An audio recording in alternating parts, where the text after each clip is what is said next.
जय हिंद दोस्तों, practical astrology में आपका स्वागत है। मैं हूं अविनाश और आज इस वीडियो हम बात करेंगे आपकी कुंडली में अष्टम भाव को स्वामी विभिन्न भावों में बैठने पर कैसा फल देता है। ये कुंडली का पहला भाव होता है, प्रथम भाव, जिसको लगन भाव बोलते हैं। ये दूसरा, तीसरा, चौथा, पांचवा, छठवां, सातवां, आठवां भाव होता है। ये अष्टम भाव होता है। अष्टम भाव आपके आयु का होता है, आपकी मृत्यु का भी होता है। ये रहस्यमय भाव होता है, पैतृक संपत्ति में देखा जाता है। इस भाव से विवाह कितने लंबे समय तक चलने वाला है, विवाह की आयु को भी देखते हैं। और मुख्य रूप से आप मानेंगे तो कुंडली का छठवां, आठवां और 12 भाव जो होता है ये अशुभ भाव माने गए हैं। और आज इस वीडियो हम बात करेंगे कि अष्टम भाव का स्वामी आपकी कुंडली में आप लगन से लेकर 12 भाव तक जिस भाव में बैठेगा तो किस प्रकार का वो फल देगा। सबसे पहले इसके मूल सिद्धांत को हम समझ लें कि कुंडली के अष्टम भाव का स्वामी आपके 12 भावों में किसी भी भाव में बैठे, वो उस भाव की जिस भाव में बैठेगा अष्टम भाव का स्वामी उस भाव के कारक की हानि करेगा। ये इसका मूल सिद्धांत, मूल नियम है। तो इसी सिद्धांत को हम विश्लेषण करेंगे इसके आधार पे ही कि विभिन्न भावों में बैठकर अष्टम भाव को स्वामी किस प्रकार से अपना फल वो देता है। अष्टम भाव के बारे में पहले आपको बता दिए, ये आयु का है, मृत्यु का है, मृत्यु समान कष्टों का है, दुर्भाग्य का है, लंबी बीमारियों का है, षड्यंत्र का है, आरोप का है। जो आपके षड्यंत्र होते हैं, आरोप होते हैं, सबका है। ये निंदनीय कर्मों का होता है, ये भ्रष्टाचार का होता है, ये काला धन का भाव होता है, ये बिना मेहनत का पैसा होता है। इसके तमाम कारक हो सकते हैं। लेकिन आपके पाराशरी मूल सिद्धांत को लेकर हम चलेंगे तो अष्टम भाव में नैसर्गिक अशुभता होती है और इस भाव का स्वामी जिस भाव में बैठेगा उस भाव के नैसर्गिक कारक की वो हानि करेगा। ये इसका मूल नियम हो गया। अब बात करते हैं कुंडली के अष्टम भाव का स्वामी यदि लगन भाव में बैठे तब। तो लगन जो होती है आपके, वो आपके स्वयं को आपको निर्देशित करती है, इंगित करती है, इंडिकेट करती है। तो लगन से हम देखते हैं रूप, रंग, कदकाठी देखते हैं, आपके मान सम्मान, पद पदवी देखते हैं, धन दौलत देखते हैं और आयु को देखते हैं, क्योंकि कुंडली का पहला भाव सब कुछ दिखाता है। आपकी आजीविका को दिखाता है, आपके धन को दिखाता है, आपकी पदवी को दिखाता है, मान सम्मान को दिखाता है। आप तो इस सबसे रूप, रंग, कदकाठी मैंने आपको बता ही दिया। सबके बारे में हम पहले भाव से देखते हैं। और यदि ऐसी स्थिति में यदि कुंडली के अष्टम भाव को स्वामी लगन में बैठेगा तो निश्चित रूप से आपके लगन के आपके जो कारक है, नैसर्गिक कारक, उस सबकी हानि करेगा। तो पहले भाव शरीर का होता है, तो और अष्टम भाव का स्वामी जब लगन में बैठेगा तो आपको रोग बीमारी कुछ दे सकता है, आपके धन की हानि कर सकता है, आपको जीवन में संघर्ष ज्यादा करने पड़ेंगे। इस तरह से आप समझ सकते हैं। अधिकतर मामलों में आप देखेंगे अष्टम भाव को स्वामी लगन में बैठ के आपको अशुभ फल वो देगा, यानी कि धन योगों को कमजोर करता है। कुंडली के जो धन योग बनते हैं आपकी कुंडली में उनको कमजोर करता है, आपके स्वास्थ्य को कमजोर कर देता है, आपके मान सम्मान में वो हानि पहुंचा सकता है। विशेषकर ये घटनाएं तब होती हैं जब जन्म कुंडली में अष्टम भाव के स्वामी की दशाएं चलती हैं, तब ये सब आपको देखने को ज्यादा मिलता है। लेकिन इसके अपवाद स्वरूप आप देखेंगे कि जैसे आपकी मेष लगन हो गई या तुला लगन हो गई, इन दोनों लगनों में आपके पहले भाव का स्वामी और अष्टम भाव का स्वामी एक ही ग्रह बनता है। तो जब आपका लग्नेश और अष्टम मेष दोनों एक ही ग्रह बने और तब आपके अष्टमेश लगन में बैठेगा, तब वो आपके अष्टम भाव के जो कारक हैं, अष्टम भाव का स्वामी जो हानि करता है, फिर वो हानि आपको देखने को नहीं मिलेगी।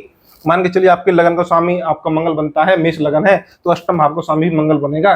फिर अष्टमेश लगन में बैठेगा तो लग्नेश भी आपके लगन में ही माना जाएगा। तब ऐसी स्थिति में आपके लग्नेश लगन में बैठ के या अष्टमेश लगन में बैठ के आपके लगन के जो कारक है उसकी वृद्धि करेगा, आयु बढ़ाएगा, मान सम्मान पदवी में आपकी वृद्धि करेगा और नैसर्गिक सुफल देगा। तो ये हमें हमेशा देखना पड़ता है कि किस भाव का स्वामी किस भाव में बैठकर वो किस राशि में बैठा हुआ है, उस पर पाप ग्रहों का प्रभाव तो नहीं है या शुभ ग्रहों का प्रभाव तो नहीं है। क्योंकि ये इस कुंडली में इस वीडियो में हम एक संकेत मात्र देते हैं, वास्तविक आपकी कुंडली में क्या फल मिलेगा वो आपकी कुंडली देख के ही पता चलेगा। क्योंकि ग्रहों की स्थिति, युति, दृष्टि के आधार पर सब कुछ फल जो होता है बदल जाता है। तो आपके अष्टम भाव के स्वामी लगन में बैठे अधिकतर मामलों में अशुभ फल देगा, और यदि अपनी राशियों में या उच्च होकर बैठ जाता है तो शुभ फल देखने को मिल जाएगा। अब आते हैं अष्टम भाव का स्वामी दूसरे भाव में। ये दूसरा भाव होता है धन का भाव होता है, मूल रूप से इसको धन का भाव मानते हैं। इसके साथ ये वाणी का भाव होता है, आपकी आंखों का होता है, आपके चेहरे का होता है, आपके कुटुंब का होता है, आपके परिवार का होता है। अब कुटुंब किसे कहते हैं? कुटुंब में कई परिभाषा आती है, मुख्य रूप से आपकी संतान और पत्नी को मिलाकर, और उसमें माता पिता भाई बहन भी शामिल हो सकते हैं, उन सबको मिलाकर जो एक परिवार बनता है, कुटुंब बनता है, उसको कुटुंब बोलेंगे। तो अष्टम भाव का स्वामी जब दूसरे भाव में बैठेगा तो इस दूसरे भाव के कारक की वो हानि करेगा। अब चाहे अष्टम भाव का स्वामी मंगल बने, चाहे अष्टम भाव का स्वामी शनि बने, चाहे अष्टम भाव का स्वामी गुरु बने, कोई भी अष्टम भाव का स्वामी बन जाए, वो जिस भाव में बैठेगा उसकी हानि करेगा। अर्थात अष्टम भाव का स्वामी बेशक गुरु बन जाए, यदि वो आपके दूसरे भाव में बैठा हुआ दूसरे भाव की वो हानि करेगा, यानी कि आपके धन की वो हानि करेगा। धन संचय करने में आपको समस्या खड़ी हो जाएगी, आपके धन योग है उसको कमजोर कर देगा, आपके चेहरे या आंखों में कोई रोग लगा देगा, आपकी वाणी में कोई दो आपको रोग लगा देगा। इसके साथ आपके परिवार को बढ़ने नहीं देगा। सबसे मुख्य जो बात ये हो गई कि आपके परिवार को बढ़ने नहीं देगा, आपके परिवार को, कुटुंब को तोड़ देगा। तो इसकी संभावना यह है, यदि सप्तम भाव और उसके कारक शुक्र भी यदि कुंडली में पीड़ित होंगे तो ये तलाक का योग बन जाता है या जीवन साथी से अलग होने का योग बन जाता है। ऐसा जातक पत्नी और संतान दोनों से भी अलग हो सकता है। ये कठिन भविष्यवाणी है, लेकिन इस आधार पर देखा जाएगा कि सप्तम भाव का स्वामी, सप्तम भाव और सप्तम भाव का कारक कहाँ बैठा हुआ है। और संतान के लिए हम पंचम भाव को भी देखते हैं, लेकिन मुख्य रूप से अष्टम का स्वामी दूसरे में बैठेगा तो कुटुंब की वृद्धि वो नहीं करने देता, कुटुंब को रोक देता है, धन की हानि करता है, वाणी दोष लगा देगा, आंखों के दोष लगा देगा। लेकिन अष्टम का स्वामी दूसरे में बैठेगा तो अपनी सप्तम दृष्टि से अष्टम भाव को भी देखता है, इसलिए आयु की वृद्धि वो कर देता है, मतलब जातक दीर्घायु होता है। अब इसके बाद हम देखें, अष्टम भाव का स्वामी तीसरे भाव में बैठेगा तो कुंडली के छठे, आठवें, 12 भाव अशुभ है, तीसरा भाव भी नैसर्गिक अशुभ ही माना जाता है। तो इन भावों के स्वामी इन भावों में बैठेंगे तो वो एक तरह से शुभ फल देते हैं, विपरीत राजयोग बना देते हैं।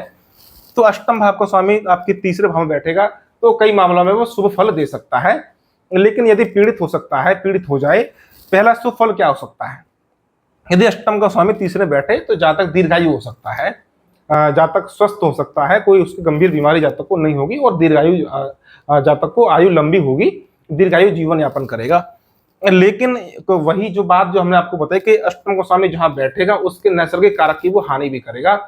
तो यदि अष्टम भाव का स्वामी तीसरे भाव में बैठ जाता है और वो पीड़ित हो जाता है, पाप कर्तृ दोष में आ जाता है, पाप ग्रहों के प्रभाव में आ जाता है, सर्वाष्टक अष्टक वर्ग में उसके बिंदु कम हो जाते हैं, तब जाके वो तीसरे भाव की हानि करेगा। तो तीसरा भाव छोटे भाई बहनों का होता है तो उसकी वो हानि कर देगा।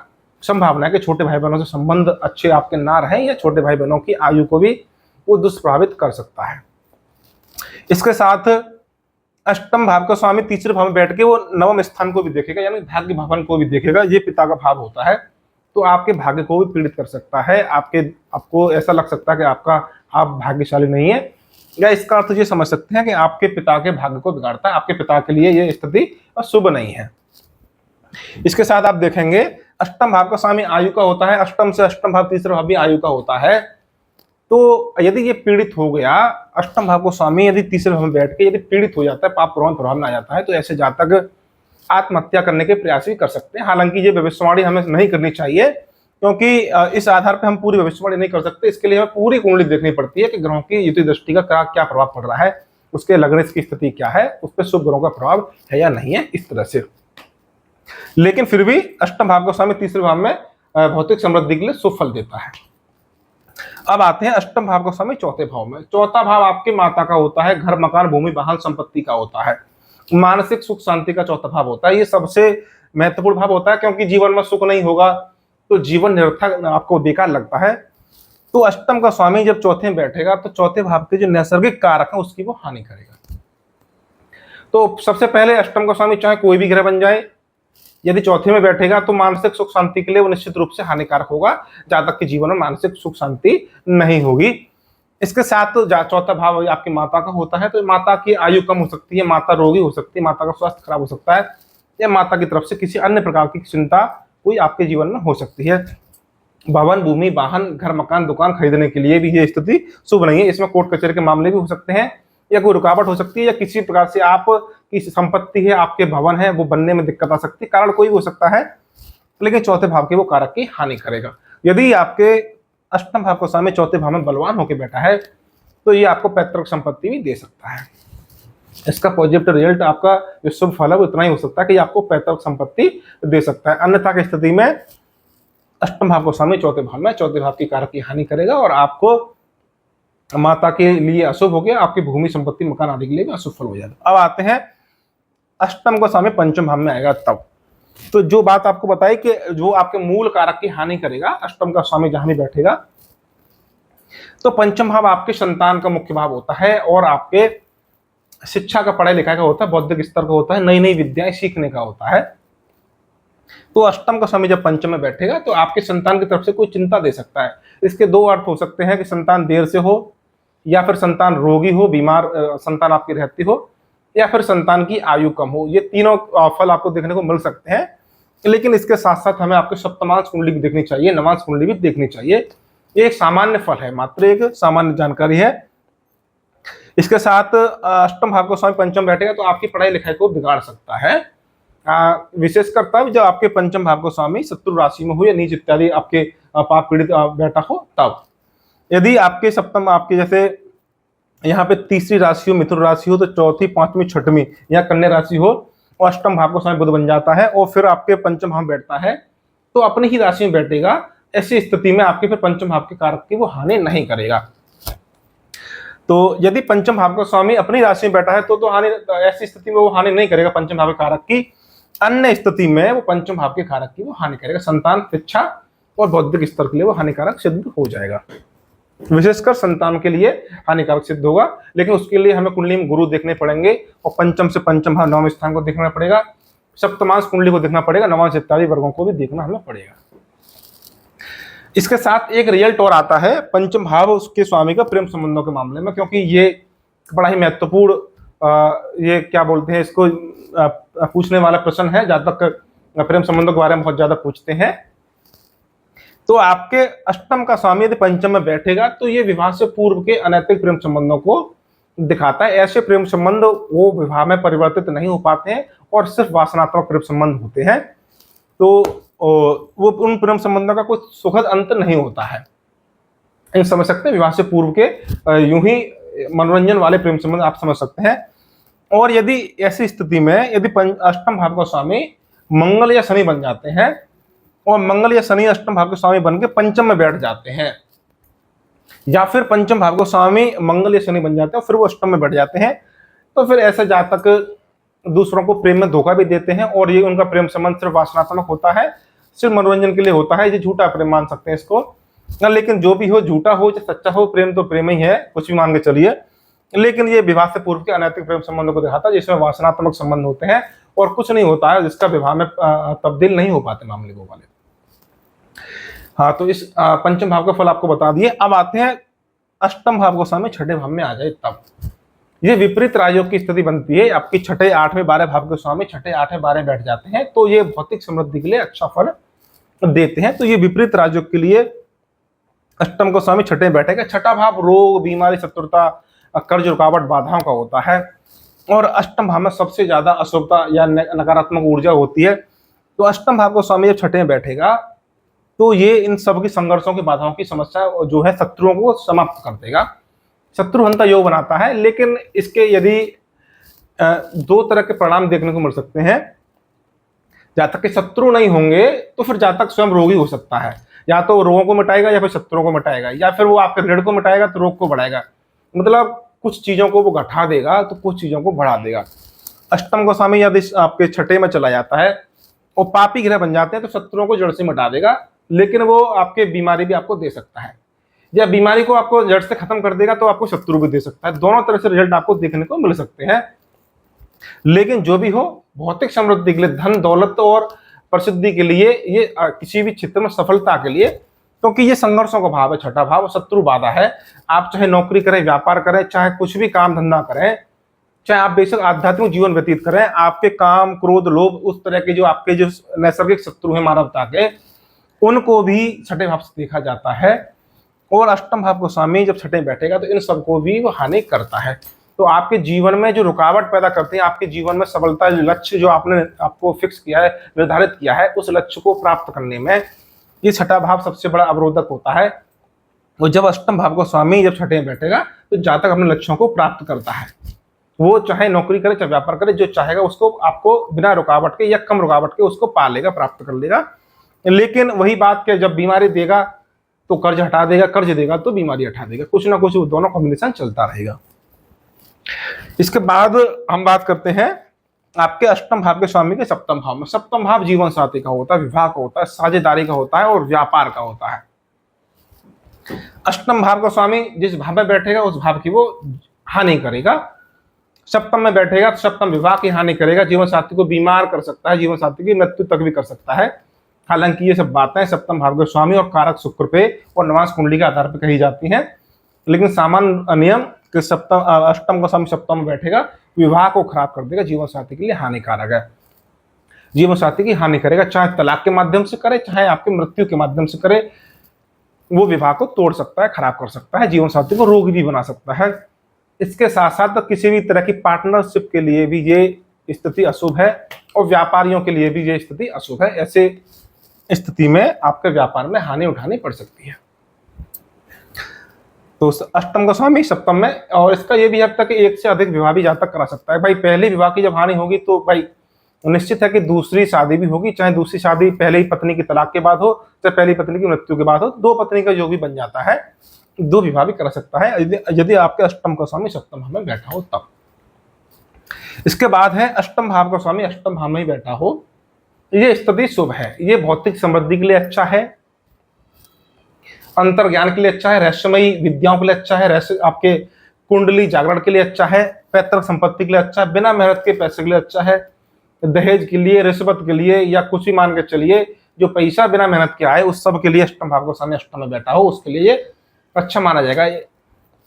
और विशेष रूप से क्योंकि अष्टम भाव आयु का होता है, तो अष्टम भाव का स्वामी यदि अष्टम भाव में ही बैठेगा तो ये जातक की आयु को भी बढ़ा देगा, चाहे वो बेशक चाहे शनि बन जाए अष्टम भाव का स्वामी, चाहे मंगल बन जाए, चाहे गुरु बन जाए।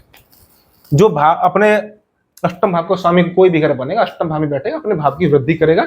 हालांकि पीड़ित होने पर, पाप ग्रहों के प्रभाव में आने पर, पाप का त्रिदोष में आने पर वो आपकी दीर्घ आयु को कम करके मध्यम आयु भी कर सकता है। हालांकि आयु की गणना करना थोड़ा कठिन काम होता है, मात्र अष्टम भाव के आधार पर ये आप परिणाम हम नहीं बता सकते, लेकिन सामान्य जानकारी के अनुसार आप समझ सकते हैं कि अष्टम भाव को सामने अष्टम में बैठेगा तो भौतिक समृद्धि के लिए भी अच्छा है, आयु के लिए भी अच्छा है, और पैतृक संपत्ति या किसी भी प्रकार से धन लाभ के लिए भी अच्छा योग माना जाता है। और यदि आपके अष्टम भाव के स्वामी अष्टम में बैठा है और उसके साथ 2 3 4 ग्रह और बैठ गए तो बहुत ही ज्यादा धन देने वाला योग बन जाएगा, क्योंकि ये आपके, मैंने आपको बताया अधियोग में, अधियोग जो होता है जैसे लगन है, लगन से सब छठे सातवें आठवें भाव में यदि आपके शुभ ग्रह बैठ जाते हैं, बुध शुक्र आपके गुरु, तब ये लगन आदि योग या अधियोग बनाते हैं। तो अधियोग बनाने वाला भावों में ये सब अष्टम भाव भी सबसे मुख्य होता है। अष्टम भाव वैसे भी पैतृक संपत्ति या बिना मेहनत के पैसे का होता है, और इसमें यदि एक से अधिक ग्रह बैठ जाते हैं तो जातक को अत्यधिक संपत्तिवान धनवान बना देते हैं। जो दूसरा भाव होता है ये आपकी मेहनत का पैसा है, जो आपने इकट्ठा किया, ये वो वाला धन है जो 1 नंबर का पैसा है। ये अष्टम भाव है, ये 2 नंबर का पैसा है, जो आपने गलत अनैतिक कर्मों के आधार पे, भ्रष्टाचार के आधार पे, ये बेईमानी के आधार पे जो पैसा कमाया है वो अष्टम भाव इस भाव का है। या फिर उस भाव को भी देख सकते हैं जो बिना मेहनत का पैसा है, बिना मेहनत से आपने जो रुपया धन पैदा जो पैसा कमाया है, किसी ने आपको दान दे दिया, किसी की लॉटरी, किसी ने आपके नाम वसीयत कर दिया, किसी का दहेज के माध्यम से, या किसी की और शादी विवाह के अन्य माध्यम से होता है, पता चला कि पत्नी अकेली है और उसके भाई बहन कोई भी नहीं है, तो ऐसी पत्नी लड़की से शादी कर ली और उसका पूरा पैसा यहाँ मिल गया, अष्टम भाव उसको दिखाता है। अब आते हैं भाग्य स्थान। यदि अष्टम भाव का स्वामी भाग्य स्थान में बैठे तब क्या रिजल्ट आपको देखने को मिलेगा। पहला भाव, जो पहला नियम जो मैंने आपको बताया कि अष्टम का स्वामी जहां बैठेगा उस भाव की वो हानि करेगा। तो नवम भाव होता है आपके भाग्य का, धर्म का, पिता का भाव होता है। तो अष्टम का स्वामी जब भाग्य में बैठेगा तो सबसे पहले जातक को नास्तिक बना सकता है, अधर्मी बना सकता है। ऐसा जातक धर्म को नहीं मानता, धर्म का मजाक बनाने वाला हो सकता है। और या फिर इसका दूसरा फल ये हो सकता है कि जातक धर्म परिवर्तन कर ले। जो जातक जाति परिवर्तन या धर्म परिवर्तन करते हैं, अपनी कुल परंपरा को छोड़ के दूसरी परंपरा को धारण करते हैं, उनकी कुंडली में हमेशा अष्टम भाव का स्वामी नवम में होता है, या फिर नवम भाव का स्वामी अष्टम भाव में होता है। तो अष्टम का स्वामी जब नवम में जाएगा तो जातक की धर्म परंपरा को वो बदलेगा और जातक नास्तिक होने की उसकी प्रबल संभावना है। और यदि किसी जातक की कुंडली में प्रेम विवाह का योग बन रहा है और फिर अष्टम का स्वामी नवम में बैठा है तो वो अंतर जाति अंतर धार्मिक विवाह भी करा सकता है। इसके साथ आपके नवम स्थान भाग्य का होता है, तो जातक दुर्भाग्य का सामना कर सकता है, जातक का भाग्य उसका साथ नहीं दे सकता। हालांकि उसके लिए आपके नवम भाव के स्वामी और गुरु को भी देखना पड़ेगा।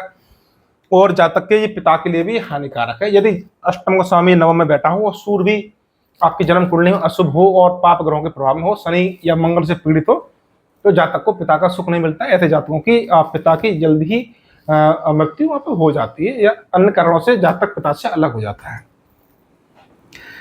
इसके बाद हम बात करेंगे आपके अष्टम भाव के स्वामी के दसम भाव में बैठने पर। तो अष्टम भाव का स्वामी दसम में बैठेगा तब क्या परिणाम देगा। दसम भाव आपके आजीविका का होता है, आपके कर्मों का होता है। वो कर्म होते हैं जो पाप पुण्य के कर्म भी माने जाते हैं। सिर्फ वो कर्म नहीं कि जिनसे आपको धन की आमदनी होगी, वो मात्र कर्म नहीं, ये दसम स्थान से वो कर्म भी देखेंगे जो नैतिकता के आधार पर एक शुभ कर्म है कि अशुभ कर्म है। पाप कमाने वाले कर्म आप कर रहे हैं कि अपुण्य कमाने वाले वो कर्म आप कर रहे हैं। तो दसम का अष्टम का स्वामी दसम में बैठ के दो तरह से फल दे सकता है। एक तो वो जातक को पूरी तरह से बेरोजगार बना सकता है यदि ये पीड़ित हो जाए और दसम भाव का स्वामी भी कुंडली में कहीं कमजोर होकर बैठा हो और कुंडली में कोई राजयोग ना बन रहा हो, कोई कुंडली में कोई धनयोग ना बन रहा हो, तब अष्टम भाव का स्वामी दसम में बैठ के जातक को बेरोजगार बना सकता है। जातक नौकरी या व्यापार के लिए भटक सकता है, उसको नौकरी नहीं लगेगी या नौकरी लग भी जाए तो बार बार छूटेगी, उसको नौकरी में बड़ी समस्याएं देखने को मिलेगी। ये पहला फल हो गया। यदि अष्टम का स्वामी दसम में बैठ के बलवान है, शुभ ग्रहों के प्रभाव में है, लगन बलवान है, भाग्य बलवान है, कुंडली में धनयोग और राजयोग बन रहे हैं, तब अष्टम का स्वामी दसम में बैठ के वो आजीविका में तो बहुत वृद्धि करेगा, क्योंकि ये दसम भाव से 11वां भाव होता है। दसम भाव को लगन मान के चलेंगे तो दसम भाव से 11वां लाभ भाव ये अष्टम भाव बनता है, और इसका स्वामी यदि लगन में बैठेगा यानी कि अष्टम का स्वामी दसम में बैठेगा, तब दसम भाव की वृद्धि भी करेगा और फिर वो जातक उच्च पद प्राप्त कर सकता है, सरकारी नौकरी भी उसकी लग सकती है। लेकिन जो मैंने आपको बताया पाप पुण्य का लेखा जोखा हिसाब किताब, वो चाहे उच्च पद पे ही नौकरी क्यों ना करे, चाहे उच्च व्यापारी ही क्यों ना बन जाए, चाहे वो धनवान ही क्यों ना बन जाए, लेकिन जो उसके नैसर्गिक कर्म होंगे वो आपके बिल्कुल गलत होंगे, इलीगल काम होंगे, अनैतिक काम होंगे। वो पैसा भी 2 नंबर से ही कमाएगा, अनैतिक होगा, आचरण उसका गलत होगा, पैसा कमाने का तरीका भी उसका गलत होगा। बेईमानी, ठगी या 2 नंबर से किसी प्रकार से झूठ बोलना, डाका डालना, डकैती करना, या कुछ मान के चलिए आधुनिक नेता बन जाना, या आधुनिक उच्च पद पे किसी पद पे बैठ के भ्रष्टाचार करना, घोटाला करना, कुछ भी हो सकता है। ये सब अनैतिक और इलीगल काम माने जाएंगे, अवैध काम माने जाएंगे। ये अष्टम का स्वामी दसम में बैठ के इस तरह के आपको परिणाम देगा। तो वो मैंने आपको दोनों स्थिति आपको बता दी। और इसके बाद अष्टम भाव का स्वामी यदि 11 भाव में आ जाए, इसका फल देखते हैं हम अब कि अष्टम का स्वामी 11 में है। अब 11 भाव मुख्य रूप से आपके बड़े भाई बहनों का होता है, और अष्टम भाव जो है नियम कहता है कि अष्टम भाव का स्वामी जहां बैठेगा उस भाव के नैसर्गिक कारक की हानि करेगा। तो इसकी प्रबल संभावना है कि अष्टम का स्वामी जब 11 बैठे तो आपके संबंध बड़े भाई बहनों से आपके अच्छे ना हो, या आपके बड़े भाई बहनों आपके ना हो, या संबंध अच्छे ना हो, या बड़े भाई बहनों की आयु को वो दुष्प्रभावित करेगा, या बड़े भाई बहन आपके अल्पायु हो सकते हैं। बड़े भाई बहनों के लिए स्थिति शुभ नहीं है। हालांकि ये परिणाम आपको 11 भाव के स्वामी और गुरु के आधार पर देख के बताने चाहिए। ये सामान्य जानकारी दी जा रही है, इसको आप हूबहू अपनी कुंडली पे ना लगाएं। इसके साथ अष्टम भाव का स्वामी 11 में बैठेगा। 11 भाव इनकम का होता है, आय का होता है, धन लाभ का होता है। तो जो परिणाम मैंने अभी दसम भाव के बताए उनमें से कुछ परिणाम इसमें भी मैच कर सकते हैं, यानी कि जातक की जो इनकम है, वो आय है, वो गलत तरीके से हो सकती है, या जातक की जो आय है किसी पैतृक संपत्ति के माध्यम से उसको धन लाभ हो सकता है। धन के लिए यदि आपका अष्टम का स्वामी 11 में बैठ के बलवान हो जाता है तो एक नजर में देखेंगे तो अभी धन के लिए स्थिति अच्छी हो सकती है, जातक के पास पैसा हो सकता है, लेकिन वो पैसा कैसे आएगा इसका कोई हिसाब किताब नहीं है। उसकी हो सकता है वो बिना मेहनत का पैसा हो, कहीं से आ गया हो, वसीयत से, दान से, या आपके बीमा पॉलिसी से, किसी प्रकार से बिना मेहनत से पैसा आ गया हो, या फिर वो 2 नंबर का इलीगल या गलत काम करने से पैसा आया हो। तो धन के लिए अच्छा हो सकता है, लेकिन जीव सुख जो बड़े भाई बहन है उनके लिए ये हानिकारक सिद्ध होगा। अब आते हैं अष्टम भाव का स्वामी 12 भाव में बैठे। अष्टम भाव का स्वामी 12 भाव में, तो ये विपरीत राजयोग बनाता है। कुंडली का 6वां 8वां 12 भाव अशुभ होता है, वो 6वें 8वें 12 भाव के स्वामी यदि 6ठे 8वें 12 भाव में ही बैठते हैं तो विपरीत राजयोग बनाते हैं। तो अष्टम का स्वामी यदि 12 भाव में बैठता है तो भौतिक समृद्धि के लिए तो अच्छा होता है। अष्टम भाव के नैसर्गिक कारक हैं जो आपके भारी अपमान है, भारी दुर्भाग्य है, उन सब की वो हानि करता है। भारी संघर्षों का, लंबे समय तक चलने वाली बीमारी है, उन सब की वो हानि करता है। तो भौतिक समृद्धि के लिए अच्छा है, संघर्ष आपके जीवन में नहीं होंगे। लेकिन अष्टम का स्वामी आपके 12 भाव में पीड़ित होने पर वो आपकी आयु को भी दुष्प्रभावित कर सकता है। जातक अष्टम का स्वामी 12 में बैठ जाता है तो जातक की जो व्यय है, खर्चा है, जो व्यय खर्चा पैसा खर्च करता है वो गलत तरीके से भी कर सकता है, गलत कार्यों पर भी पैसा खर्च कर सकता है। हालांकि ये सब चीजें आपकी पूरी कुंडली देखने के आधार पर बताई जाती हैं, लेकिन फिर भी आप एक लाइन में इसको बोलूं मैं, अष्टम भाव को स्वामी यदि 12 बैठे तो विपरीत राजयोग है, भौतिक समृद्धि और धन संपत्ति के लिए आप अच्छा राजयोग माना जाएगा। अष्टम को स्वामी 12 भाव में बैठ के कोई विशेष हानिकारक रिजल्ट वो नहीं देगा। आज की वीडियो में इतना ही। वीडियो को लाइक करिए, शेयर करिए। धन्यवाद।